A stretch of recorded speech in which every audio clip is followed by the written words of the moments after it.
is Mellissa Thomas of Florida National News, here with Aretha Simons, who is running for Orlando Mayor. So thank you so much for taking the time. I appreciate it. Thank you. I appreciate you asking. Absolutely, absolutely.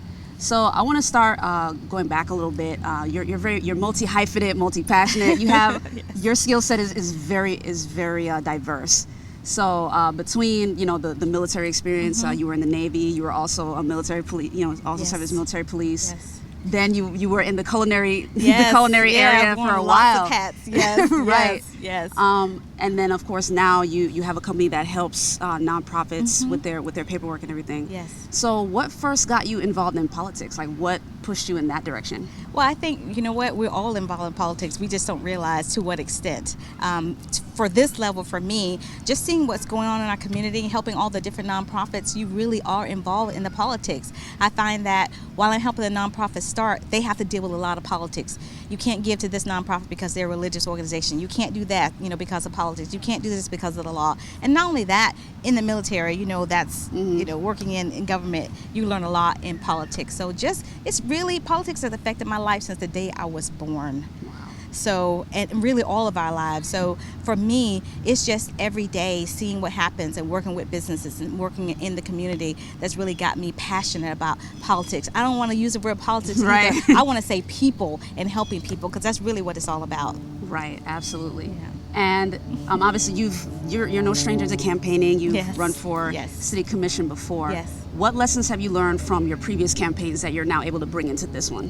Well, when I ran before, it was just one district, so I was doing a lot of the work with just a few volunteers. Now this is, you're talking about 6 districts and you're running for mayor, so we have a lot of paid canvassers and volunteer canvassers. You have to do the groundwork. You have to have those foot soldiers out there. So that's one of the lessons we learned, that you cannot do it alone. So I'm gleaning from other people who have ran in this race from other cities that's, giving me some great advice, and realize, that I'm not in this alone. I really depend on my volunteers and support from the community as well. Absolutely. And then of course in recent interviews you mentioned that one of the weaknesses that you see from Mayor Dyer is he doesn't see the things that he's not doing. Yeah. End quote. So, and I love that quote, like that is very specific. So kind of talk a little bit about what you have observed that you feel that he's not doing. Well, for someone who's been in the seat almost 2 decades, you kind of get lost in the sauce, if you will. I'll say that.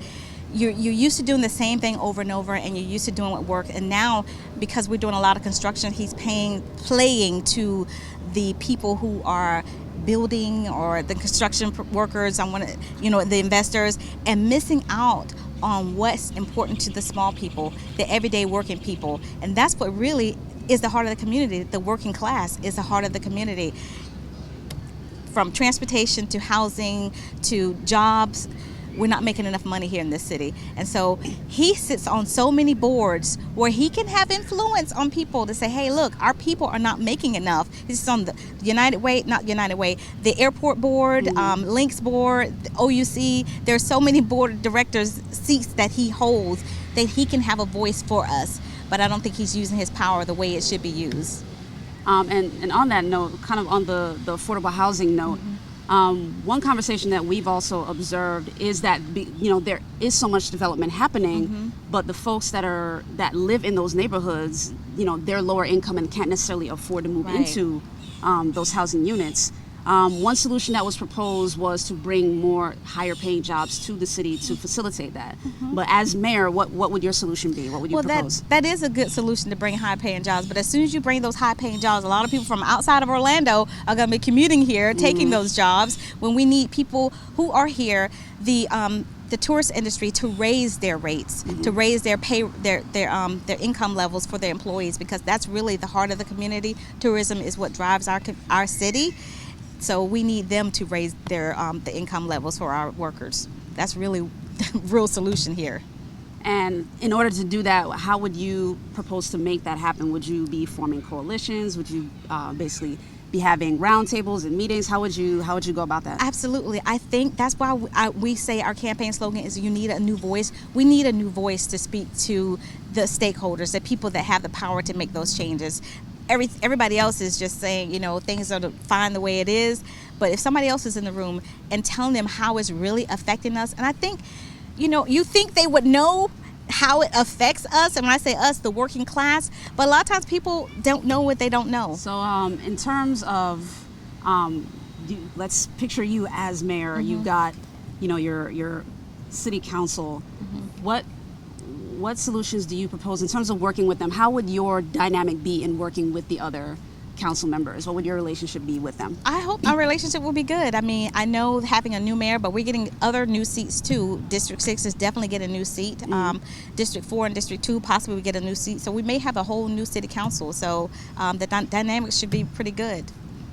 And given the mayor's race, there now, including you, there are now 4 candidates.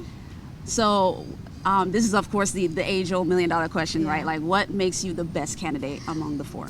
Well, first of all, I respect the other female candidate that's in the race, but I think I am the best candidate out of all 4 of us. For one, of the 2 gentlemen that's been there, Mayor Dyer, of course, has been there almost 2 decades. I'm not running because it's time for him to go. I'm running because we need a new voice, one that will speak for the people. Commissioner Sam Ng, who is there, those 2 are the same. To me, he's a rubber stamp for Buddy Dyer. So those 2 are the same people to me. So I am the best candidate if people want to see a fresh face and a new voice in this city. And given your work in helping nonprofits, I kind of want to speak a little more to the more personal and passionate side of what you do.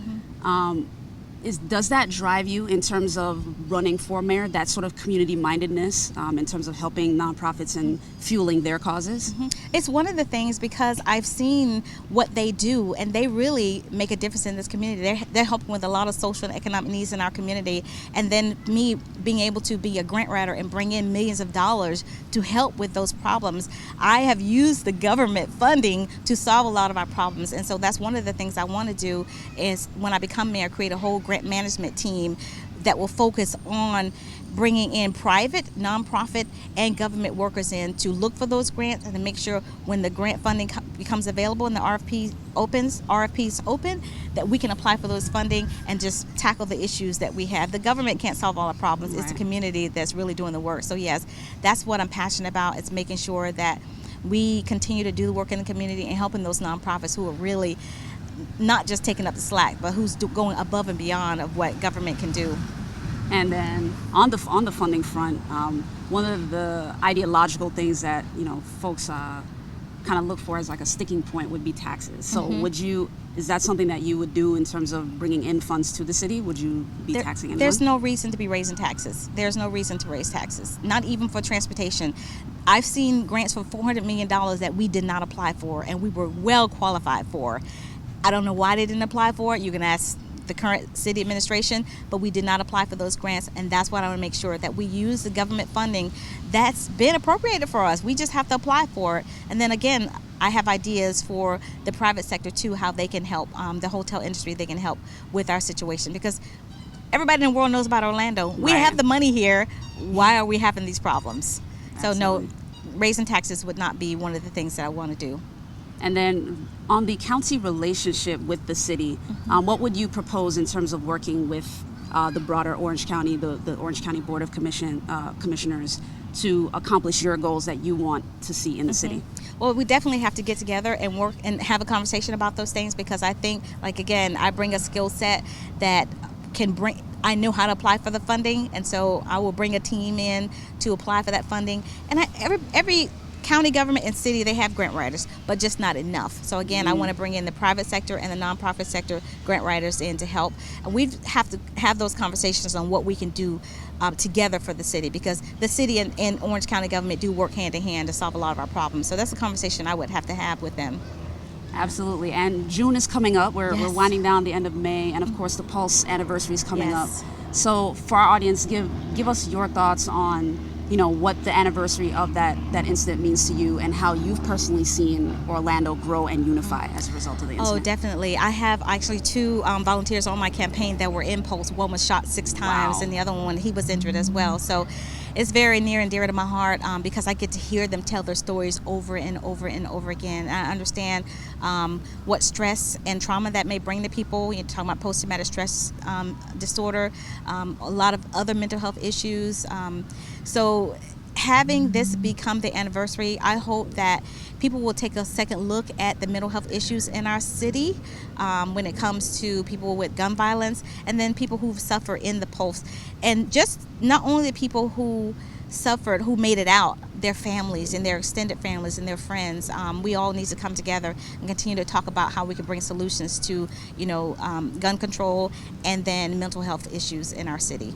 And I love that you brought up mental issues, because Florida is at the bottom where mental health assistance is concerned. Mm-hmm. So kind of talk to us about, the significance of getting that assistance and what you would want to see implemented as mayor once you're there. Well, again, I go back to the nonprofit sector. There's a lot of people who have set up nonprofit corporations who can do mental health counseling for free, because that's a lot of that's where the issues come from when it comes to mental health. People, I don't have the money to go see a counselor. I don't have the money, because they look at it as a medical issue, which it is, and so people say, well, I don't have the money. But there are a lot of nonprofits who can solve those issues for them and give them free counseling, and that's one of the things we would definitely be searching for funding for.